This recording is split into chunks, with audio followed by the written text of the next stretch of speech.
friends, welcome to A Small Sanctuary with Rabbi Esther, and it is time for another Torah Tea Time, this time with a little bit of a personal twist. My husband and I have been married for 16 years, and I want to tell you some of the secrets of Jewish marriage. So stay tuned and pour yourself a cup of tea. In my teacup today, I'm going with a classic Earl Grey, and this is a beautiful china teacup that I thrifted by Hammersley, fine bone china from England.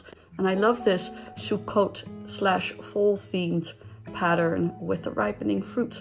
I think I'll be enjoying that during Sukkot as well. At the end of this video, I'll also talk a little bit about this great book. This book is by John Gottman and Julie Schwartz-Gottman, and they are two phenomenal evidence-based Jewish, might I add, relationship therapists, and all of their writings and resources are great, including their metaphor of the 4 horsemen of the apocalypse, but more about that later. If you want to inject some tender loving care, some TLC in your relationship, 8 dates is a great way to do it, especially during this very special and intimate month of Elul. Today was a really special day. We dropped off our youngest child for preschool. It was her first day. And for the first time in our 10 years of having been parents, we had a block of time without having to think about babysitting or childcare or taking care of our children. And so my husband and I decided for a special lunch / tea time at a beautiful little European style bakery in our town. And as we sat drinking cups of tea and eating chocolate croissants and brie sour bread sandwiches and little mini cheesecakes, everything delightful and delectable, we had our little check-in. We do these check-ins a couple of times a year, usually around our anniversary or other major milestones of the year. This was actually very fitting. It was kind of a little bit of a pre-high holiday check-in / relationship reset button. So a little bit about my husband and I. My husband is a private guy, so I will not be sharing photos where his face is recognizable. But let me tell you a little bit about our story, because it is actually a great love story. We met in November 2004, and we actually met at synagogue, believe it or not. We met at a European Jewish youth event, and we were all hanging out in the service and getting to bond and connect with each other. So yes, it's possible to meet your beshert, your special someone, at synagogue. We started dating soon after, and 2.5 years later, in 2007, we had our chuppah. We had our Jewish wedding. So in the country where I am from, you first have to get a civil wedding because of the separation of church and state, and then you have your religious ceremony. And I will show you some footage from my wedding album. I don't have a wedding video, but I will show you some pictures from our special day. So first we had our civil ceremony, and then we got married in this beautiful restored 17th century, 18th century historical synagogue that had been taken into use again after the Second World War. So that was really special, and it was a marvelous day. So fast forward 16 years later from that day, and we have 3 children.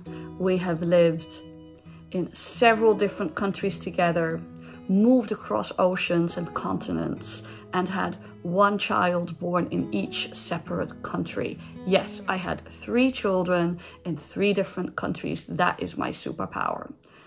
We have had so many transitions and challenges and trials and tribulations, from the financial recession in 2008 to COVID in 2020, and all kinds of things that make it easy for people to lose their focus and for marriage to be thrown off kilter. But thankfully, we've always stayed strong, and we've always had a very strong sense of our mission-driven marriage. And that is what I'm going to talk to you about today.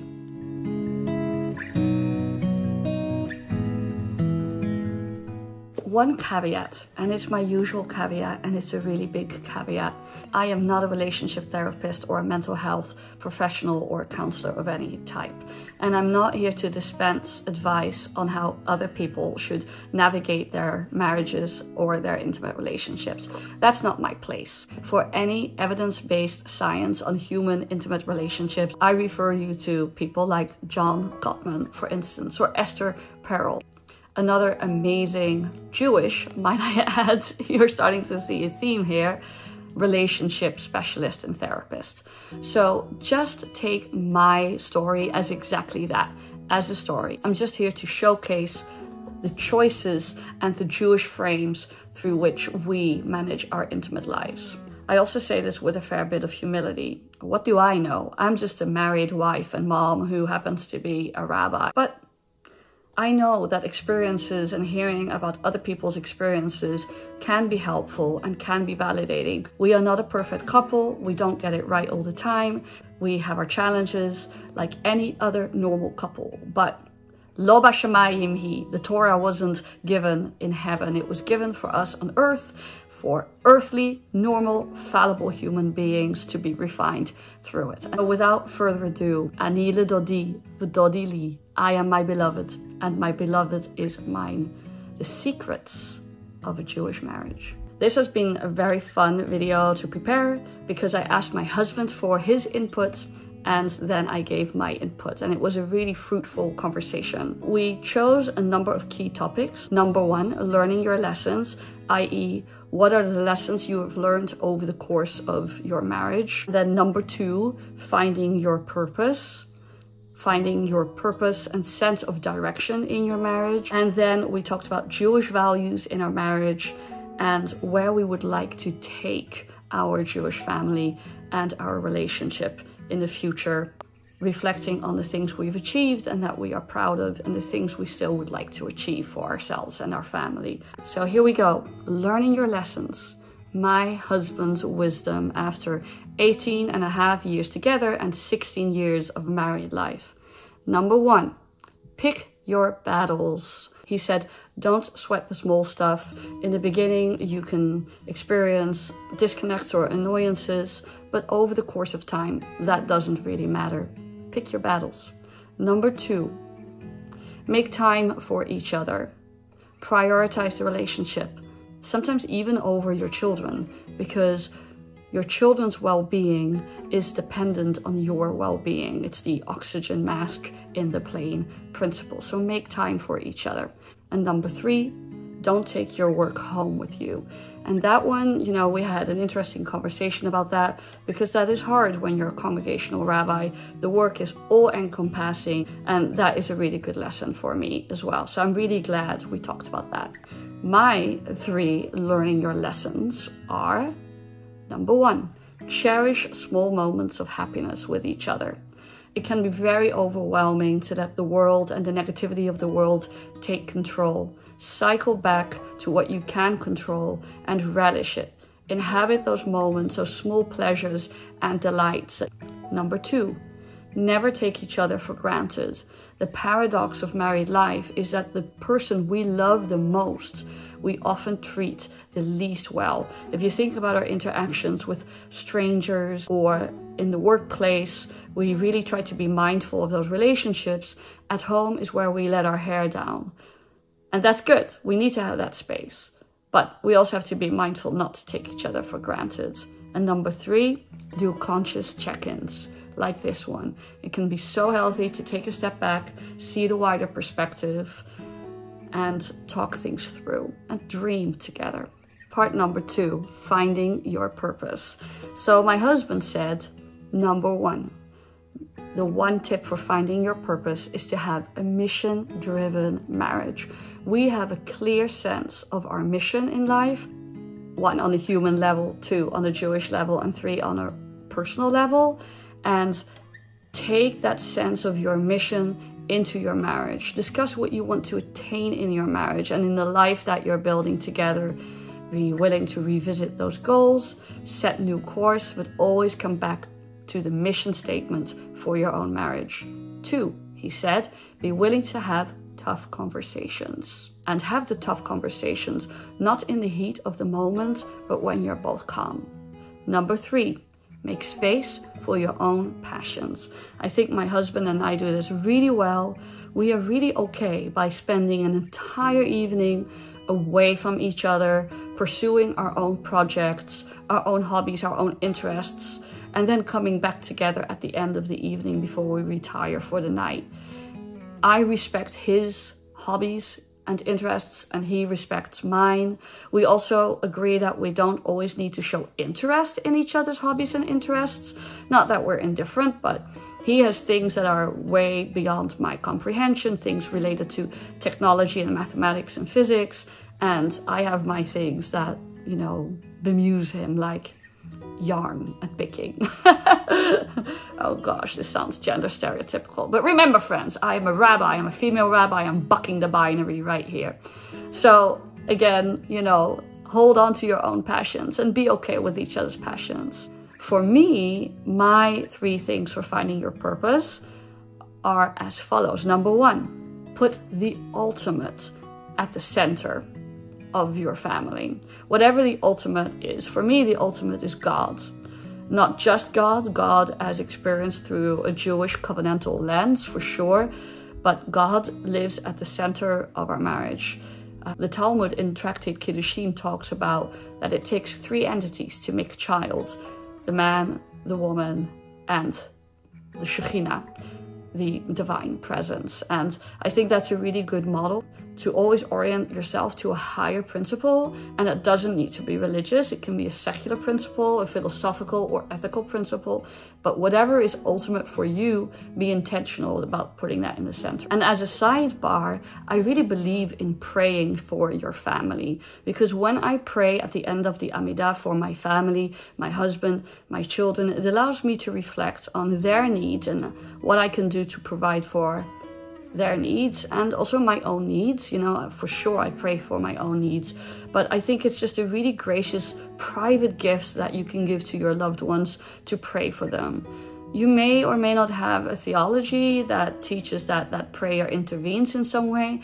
I don't really think it intervenes, but it certainly hones my ability to listen to them and cherish them and to have a gratitude practice for them. Number 2, prioritize teshuvah and forgiveness. We are big into teshuvah in my family. If we make a mistake, we apologize and we restitute wherever possible. I make mistakes as a parent and I apologize to my kids, and we really want to model that. And if you've been with me from the beginning, you may remember last Elul, I talked about writing a teshuvah letter to my children for Yom Kippur, and that is something I take very seriously too. And number 3, be willing to write and rewrite your own story, the story of your relationship in your family, and break free from old patterns. Whatever patterns you were brought up with, whatever patterns you're thrown back into because of life, your story does not need to be destiny. You can take the quill and rewrite it. I'll end with the things we love about each other because, you know, it's very sweet. But for now, the Jewish values in our marriage. For my husband, he said, and I was kind of surprised, but maybe not surprised. He said the Jewish values that guide our marriage most are 1, Taharat HaMishpacha, the laws of separation and reunification between partners following the cycles of the female partner in the relationship. Abstaining from physical intimacy, going to the mikveh, and resuming physical intimacy. I know I'm due another mikveh video, and I will address Taharat HaMishpacha, this concept of sacred Jewish intimacy, in more depth. He also said Shabbat as the restful focal point in the week and creating a Shabbat culture at home. He also said, number 3, Jewish values when talking to our kids and making those Jewish values applicable to daily life, whether it's talking about justice, anti-racism, the environment, respect, immigration, democracy, healthcare, whatever it is, we bring our Jewish values into every conversation with our children when appropriate. And he said number 4, being unafraid of being different. Because as Jews, we take pride in that, and we model that pride for our children.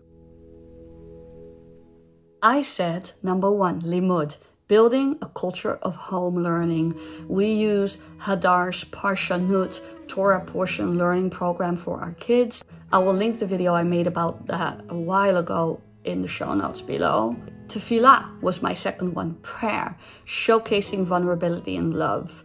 I don't always get to pray in front of my children, especially now that they're back at public school, but I really love them seeing me pray.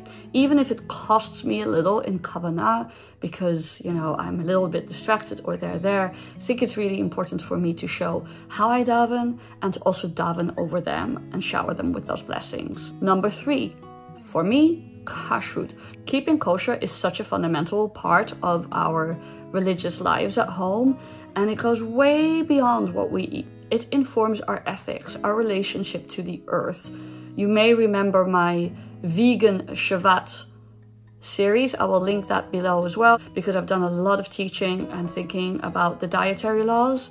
But the dietary laws are really instrumental in our home and very formative to our Jewish identity and a sense of internal discipline. And instilling those values in our family and our kids is important. And I chose 4, humor and curiosity. Laughing at yourself, at your culture, at who you are as a human being, as who we are at families. We often do a lot of laughing at the Shabbat table and some bickering. That's part of it too. But humor and curiosity are really essential Jewish qualities to me in our family life. We talked a little bit about what we're both proud of in our Jewish family life, our marriage, and our parenting. Number 1, fearless Judaism. We model a fearless Judaism in our house. We take anti-Semitism very seriously. We have been the victims of anti-Semitism at numerous junctures in our lives. We are not letting the haters control who we are as Jews and how we feel about our Judaism. Especially after the Pittsburgh massacre, that's really important. We do not want our children to be afraid as Jews. We want them to be resilient and proud and joyful as Jews. Number 2, practical Judaism. With the exception of maybe the Parshanut program that we sometimes do as a family, we do not formally educate our kids in the home. We live our Judaism, we model it for them, and they follow suit. They make challah with us, they are learning to say prayers and blessings with us, learn Jewish concepts with us, and that kind of practical Judaism, the more you practice it, the more they will pick up, I promise. And number 3, we're both proud of the midot, the character traits and spiritual values that we seek to instill on our children. Things like shunning arrogance, cultivating patience, pursuing justice, embracing and modeling truthfulness, and living life with modesty in the broadest sense of the word. Some of those values run counter to our culture, and that's really okay.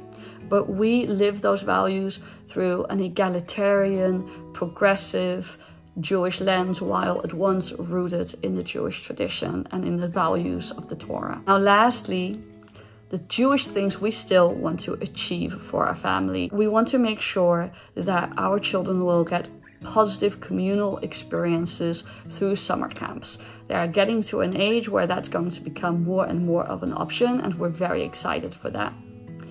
We also want to make sure that they engage more actively with Hebrew, learn how to decode Hebrew, learn how to read it, get liturgical training. We're already starting to do this, and engage in more rigorous text study as well. We are laying the foundations for this, and we hope to onboard them more seriously with the Hebrew language. And then, of course, the very last thing are the things we love about each other. Let's get sappy here for a moment, friends. First, I need more tea.